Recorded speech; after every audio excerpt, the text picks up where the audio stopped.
Hello நண்பர்களே, அனைவருக்கும் வணக்கம். ஸோ இன்றைக்கி என்ன பார்க்க போகிறோன்னு பார்த்தீங்கன்னா, ஜாவா டிசைன் பிரின்சிபல் கீழே ஃபஸ்ட் நம்ம என்ன பார்த்தோம்னா சிங்கிள் ரெஸ்பான்சிபிலிட்டி பிரின்சிபல் அப்படிங்கிற ஒரு கான்செப்ட் பார்த்தோம். ஸோ அதில் ரெண்டாவது கான்செப்ட் வந்து பார்த்தீங்க அப்படின்னா ஓப்பன் க்ளோஸ் பிரின்சிபல். அதை தான் நம்ம இன்றைக்கி பார்க்க போகிறோம். பட் அதுக்கு முன்னாடி நீங்கள் இப்போ தான் ஃபர்ஸ்ட் டைம் நம்ம சேனலுக்கு வரீங்க அப்படின்னா நம்ம சேனலுக்கு ஒரு சப்ஸ்கிரைப் பண்ணிக்கோங்க. ஸோ உங்களுக்கு எல்லா அப்டேட்டும் இமீடியட்டாக கிடைக்கும். Okay, first of all what is open க்ளோஸ்னு கேட்கலாம். ஸோ ஓப்பன் க்ளோஸ் பிரின்சிபலில் ஓப்பன்னா என்ன அர்த்தம்னு பார்த்தீங்கன்னா, இன்கேஸ் நீங்கள் அடிக்கிற ஒரு கோட் வந்து பார்த்தீங்க அப்படின்னா it's open for implementation or enhancement. So நீங்கள் அடிக்கிற கோடு வந்து பார்த்தீங்கன்னா என்ஹான்ஸ் பண்ணுறதுக்கு எலிஜிபிளாக இருக்கணும். அதே மாதிரி க்ளோஸ்ட், அதாவது closed for modification.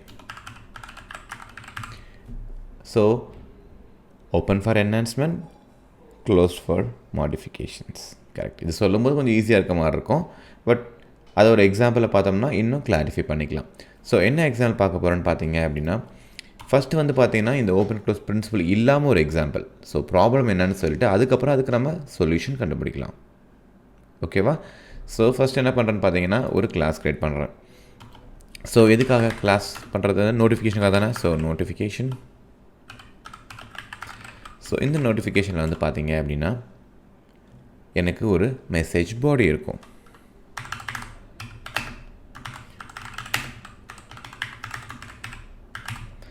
Okay, so இதுதான் என்னோட மெசேஜ். அதே மாதிரி வந்து பார்த்தீங்கன்னா என்கிட்ட ரெண்டு எண்ணம் இருக்குது. ஒன்று வந்து பார்த்தீங்கன்னா என்ன டைப் ஆஃப் நோட்டிஃபிகேஷன் அப்படின்னு சொல்கிறதுக்காக. So message type. ஸோ நீங்கள் வேறு மாதிரி கூட வச்சுக்கலாம். எண்ணுக்கு பதிலாக நீங்கள் ப்ராப்பர்ட்டி கூட யூஸ் பண்ணிக்கலாம், இல்லை வேறு மாதிரி கூட நீங்கள் யூஸ் பண்ணிக்கலாம். ஸோ நான் ஈஸிங்கிறதுனால இப்போதைக்கு நான் எண்ணும் யூஸ் பண்ணிக்கிறேன். ஸோ எஸ்எம்எஸ் மெயில் நோட்டிஃபிகேஷன், அப்படி இல்லைனா மெயில் நோட்டிஃபிகேஷன். ஓகே, ஸோ இப்போது நம்ம என்ன மெத்தட் எழுத போகிறோம்னு பார்த்தீங்கன்னா இங்கே என்ன ஒரு மெத்தட் எழுத போகிறோம். Public static public and void so notify the customer. Okay, so notify customer என்னென்னா என்ன மெசேஜ் டைப் அப்படிங்கிறத பேஸ் பண்ணி நமக்கு நோட்டிஃபிகேஷன் போகும். ஸோ இது வந்து பார்த்திங்கன்னா நமக்கு டைப். ஸோ ரெண்டாவது வந்து பார்த்திங்கன்னா மெசேஜ் பாடி, த இன்ஃபர்மேஷன், அவங்க அனுப்புகிற இன்ஃபர்மேஷன். ஸோ ரெண்டாவது வந்து பார்த்திங்கன்னா string message body. Okay, so இப்போ இந்த மெத்தட் வந்து என்ன பார்த்தீங்கன்னா ஒவ்வொரு கஸ்டமருக்கும் நோட்டிஃபிகேஷன் அனுப்பும். அந்த நோட்டிஃபிகேஷன் எப்படி போகணும் அப்படிங்கிறது நம்மளோட இந்த டைப்பை பொறுத்து. ஸோ யார் அந்த மெத்தடை கால் பண்ணுறாங்களோ அதுக்கு என்ன டைப் அனுப்புகிறாங்களோ அதை பேஸ் பண்ணி மெயிலோ இல்லை எஸ்எம்எஸோ போகும். ஓகே, ஸோ இப்போ நான் என்ன பண்ணுறேன்னு பார்த்தீங்கன்னா இந்த இடத்துல இஃப் கண்டிஷன் எழுதுகிறேன். எதுக்குன்னு பார்த்தீங்க அப்படின்னா எனக்கு வர டைப் ஸோ எனக்கு வர டைப் வந்து பார்த்தீங்கன்னா டாட் ஈக்குவல்ஸ். ஸோ நமக்கு இன்னும் இருக்கு இல்லையா? ஸோ இன்னும் இருக்க மெசேஜ் டைப் செக் பண்ணலாம். Message type dot SMS. So எஸ்எம்எஸ்ஸாக இருந்தால் என்ன பண்ணணும்? ஓகே, ஸோ எஸ்எம்எஸ்ஸாக இல்லைனா என்ன பண்ணணும் அப்படின்றதுக்காக தனியாக இங்கே ஒரு எல்சிஃப் நான் எழுதுகிறேன். So elif. ஸோ இதே கண்டிஷன் நம்ம இங்கே எழுதிக்கலாம். ஸோ இந்த இடத்துல நான் என்ன பண்ணுறேன்? ஸோ எஸ்எம்எஸ்க்கு பதிலாக நான் மெயில் நோட்டிஃபிகேஷன் அனுப்புகிறேன். ஓகே, ஸோ நீங்கள் கேட்கலாம் ஏன்டா எல்சிங் இல்லை அப்படின்னு சொல்லிட்டு. உங்களுக்கு வேணும்னா எழுதிக்கலாம், இல்லைனா அதை ஃப்ரீயாக விட்டுடலாம். என்ன பண்ணலாம் இந்த இடத்துல? So invalid notification or invalid type. Okay, so அப்போ நான் என்ன பண்ணுறேன்? மெசேஜ் டைப் வந்து பார்த்தீங்கன்னா எஸ்எம்எஸ்ஸாக வந்துச்சுன்னா நான் ஒரு ஸ்டேட்மெண்ட் கொடுக்கணும். என்னென்னா message sent as a SMS. எப்படின்னு பார்த்தீங்கன்னா message sent and SMS. So அது என்ன மெசேஜ் அப்படிங்கிறத நம்ம மெசேஜ் பாடியில் வச்சுருக்கோம். So message body. ஸோ இதே மெசேஜ் தான் நான் இங்கேயும் கொடுக்க போகிறேன். பட் இங்கே நான் மெயில் அனுப்புறதுக்கான லாஜிக்கலாக எழுதலை. சிம்பிளாக ஒரு சிஸ்அவுட் மட்டும் நான் போட்டுக்கிறேன். ஸோ இந்த பிளாக்கில் வந்துச்சுன்னா எஸ்எம்எஸ்ன்னு போகும், இந்த பிளாக்கில் வந்துச்சுன்னா மெயிலாக போகும். மற்றபடி கண்டென்ட் எல்லாமே சேம் தான். ஸோ இப்போ இந்த கிளாஸ் வந்து பார்த்திங்கன்னா ஓப்பன் க்ளோஸ் பிரின்சிபல் இம்ப்ளிமெண்ட் பண்ணாமல் பண்ணியிருக்கோம். நீங்கள் கேட்கலாம் so SMS mail. Okay, first நான் ரன் பண்ணி காட்டுறேன், அதுக்கப்புறம் அதில் என்ன ப்ராப்ளம் வரும் அப்படிங்கிறத நான் உங்களுக்கு சொல்கிறேன். ஸோ இப்போ என்ன பண்ணலாம்? நமக்கு ஃபஸ்ட்டு ஒரு மெயின் மெத்தட் வேணுமா? ஸோ மெயின் மெத்தட் ஸோ இந்த இடத்துல என்ன பண்ண போகிறேன், ஃபஸ்ட் மெத்தடை கால் பண்ண போகிறோம். ஸோ நோட்டிஃபிகேஷன் ஸ்டார்டிங் மெத்தட்லாம் டேரெக்டாக கால் பண்ணிக்கலாம். So notification dot notify customer. First என்ன டைப் ஆஃப் மெசேஜ்னு நம்ம சொல்லணும் இல்லையா. ஸோ அது வந்து notification dot message type. So first வந்து என்ன பண்ணால் மெயில் அனுப்பலாமா. So mail. ஸோ மெயிலுக்கு என்ன மெசேஜ் அனுப்புகிறீங்க அப்படிங்கிறத நீங்கள் கொடுத்துடணும். ஸோ சிம்பிளாக your application has been received. சும்மா சம் ரேண்டம் மெசேஜ் தானே. ஓகே. ஸோ அதே மாதிரி இதை அப்படியே காப்பி பண்ணிக்கலாம். Ctrl+C Ctrl+V. ஸோ இங்கே வந்து மெயிலுக்கு பதிலாக SMS. So your application has been received. Message வந்து சேம் தான், பட் இது வந்து பார்த்தீங்கன்னா மெயிலில் போகுது, வந்து எஸ்எம்எஸில் போகும். ஸோ இப்போ இதை நான் பண்ணி காட்டுறேன். உங்களுக்கு எந்த ப்ராப்ளமும் வராது. ப்ராப்பராக ஒரு நார்மல் இம்ப்ளிமெண்டேஷன் மாதிரி தான் உங்களுக்கு ஒர்க் ஆகும். பட் இதில் எப்போ ப்ராப்ளம் வரும் அப்படிங்கிறத நான் சொல்கிறேன். ஸோ நம்ம ஓப்பன் க்ளோஸ் பிரின்சிபல்னாவே என்ன அர்த்தம், open for enhancement, close for modification, அதுதான கான்செப்டே. ஸோ இப்போது இந்த எக்ஸாம்பிளில் இன்னொரு விஷயம் நம்ம பார்க்கலாம். எப்படின்னா இந்த இடத்துல வந்து பார்த்திங்கன்னா எனக்கு எஸ்எம்எஸ் இருக்குது, மெயில் இருக்குது. பட் இன் ஃபியூச்சரில் வந்து பார்த்திங்கன்னா நான் புஷ் நோட்டிஃபிகேஷன், ஆண்ட்ராய்டு டிவைஸ்க்கு வந்து நம்ம புஷ் நோட்டிஃபிகேஷன் அனுப்புகிறோம் இல்லையா. ஸோ அப்போ என்ன பண்ணுவீங்க,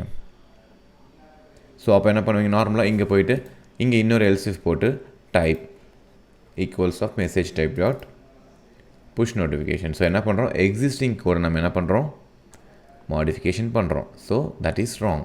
அதை தான் வந்து பார்த்திங்கன்னா ஓப்பன் க்ளோஸ் பிரின்சிபல் என்ன சொல்லுவாங்கன்னா ஓப்பன் ஃபார் என்ஹான்ஸ்மெண்ட், அதாவது புது நோட்டிஃபிகேஷன் வந்தாலும் என்னோடய கோடை அதை அக்செப்ட் பண்ணிக்கணும், ஆனால் என்னோட எக்ஸிஸ்டிங் இம்ப்ளிமெண்டேஷனை டச் பண்ணக்கூடாது. ஸோ இப்போ அதுக்கு ஏற்ற மாதிரி தான் நம்ம இந்த கோடை சேஞ்ச் பண்ண போகிறோம். ஸோ என்ன பண்ண போகிறோம்னு பார்த்தீங்கன்னா அப்ஸ்ட்ராக்ஷனை யூஸ் பண்ண போகிறேன். ஸோ காமனாக இந்த இடத்துல என்னென்னு பார்த்தீங்கன்னா நோட்டிஃபை த கஸ்டமர் தான் மெயினான விஷயம். ஸோ ஒரு நோட்டிஃபை கஸ்டமருக்கு ஒரு மெசேஜ் போகுது கரெக்டாக. ஸோ அதுக்கு நான் என்ன பண்ணுறேன்னா இப்போ ஒரு அப்ஸ்ட்ராக்ட் கிளாஸ் எழுதிக்கிறேன். அதாவது தேவையான ஹை லெவல் இன்ஃபர்மேஷனை மட்டும் இதில் நான் போட்டுக்கிறேன். Abstract class notification. Okay. So notification இதில் வந்து பார்த்திங்கன்னா ஒரு அப்ஸ்ட்ராக்ட் மெத்தட் வச்சுருக்கேன். ஸோ என்னென்னு பார்த்தீங்கன்னா public abstract so void. So என்னோடய மெத்தட் நேம் வந்து பார்த்திங்கன்னா நோட்டிஃபை கஸ்டமர் தான். So string message body. Okay. So இதுதான் வந்து பார்த்தீங்க அப்படின்னா என்னோடய abstract class and abstract method.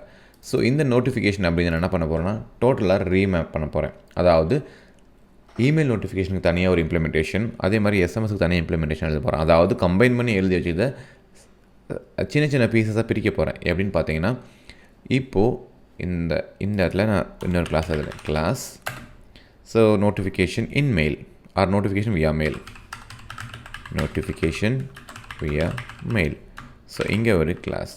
So அதே மாதிரி வந்து பார்த்திங்கன்னா இதே கிளாஸை காப்பி பண்ணி இன்னொரு டைம் போட்டுக்கிட்டு இங்கே என்ன பண்ணணும்னு பார்த்தீங்கன்னா நோட்டிஃபிகேஷன் வியா எஸ்எம்எஸ். ஓகே.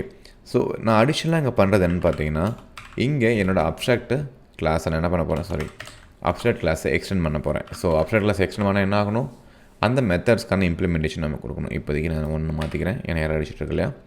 ஸோ அதே மாதிரி இங்கேயும் எக்ஸ்டென்ஸ்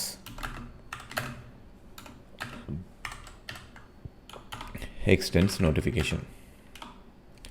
ஓகே. ஸோ அடுத்து நம்ம என்ன பண்ணணும்னு பார்த்தீங்கன்னா மெத்தட் இம்ப்ளிமெண்டேஷன் கொடுக்கணும். ஏன்னா நான் நோட்டிஃபிகேஷனை எக்ஸ்டெண்ட் பண்ணியிருக்கேன். ஸோ இந்த நோட்டிஃபை கஸ்டமர் அப்படிங்கிற அப்ஸ்ட்ராக்ட் மெத்தடுக்கு ஒரு மீனிங் கொடுக்கணும். ஸோ அதை தான் நான் இங்கேயும் பண்ண போகிறேன்.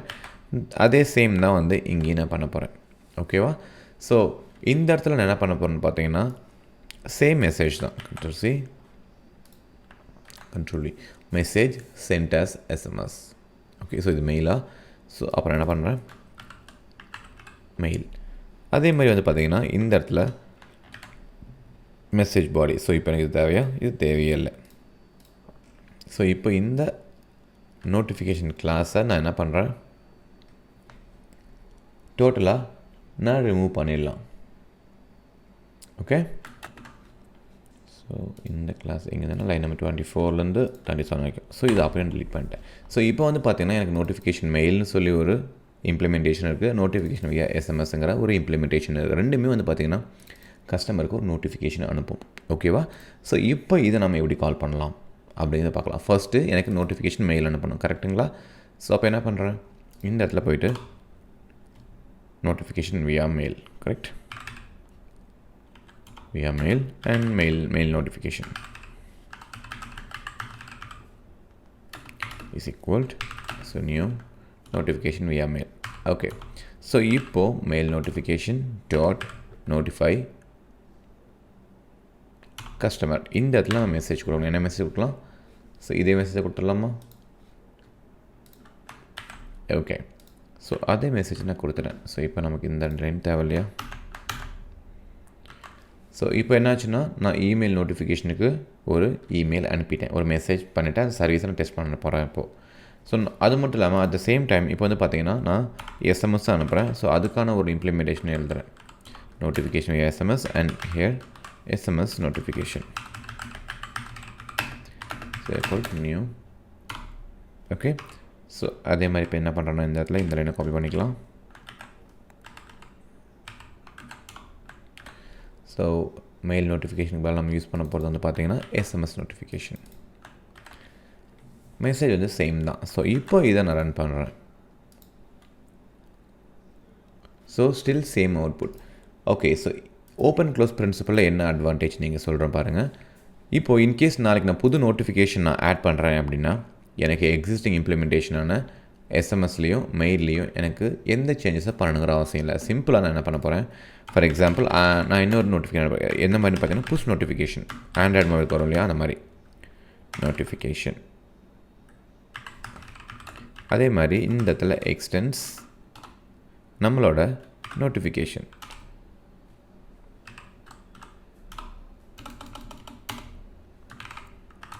ஸோ வழக்கம் போல் நம்மளோட இம்ப்ளிமெண்டேஷனை கொடுக்கலாம். So push sent to or push notification sent, அதுக்கப்புறம் அந்த மெசேஜ். ஸோ இப்போ நான் என்ன பண்ணேன், நான் புதுசாக நோட்டிஃபிகேஷன் ஆட் பண்ணேன், பட் எக்ஸிஸ்டிங் கூட நான் டச் பண்ணவே இல்லைங்க. இதை தான் வந்து பார்த்தீங்கன்னா ஓப்பன் ஃபார் எக்ஸ்டென்ஸ், அதாவது open for enhancement and close for modification. இதுதான் ஓப்பன் க்ளோஸ் பிரின்சிபல்னு சொல்கிறோம். ஸோ இதை செக் பண்ணி பார்த்தலாமா? So push notification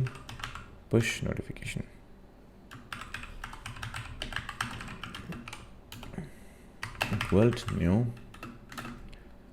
push notification. So சிம்பிளாக என்ன பண்ணலாம்னா push notification dot again same method தான் notify customer.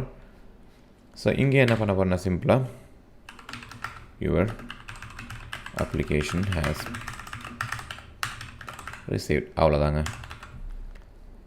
ஓகே, again போட்டுக்கணும். ஓகே, ஸோ இப்போது திரும்ப ரன் பண்ணலாம்.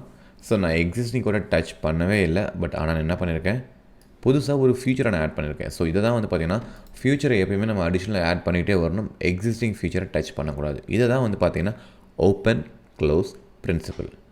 So O means open for enhancement, C means closed for changes.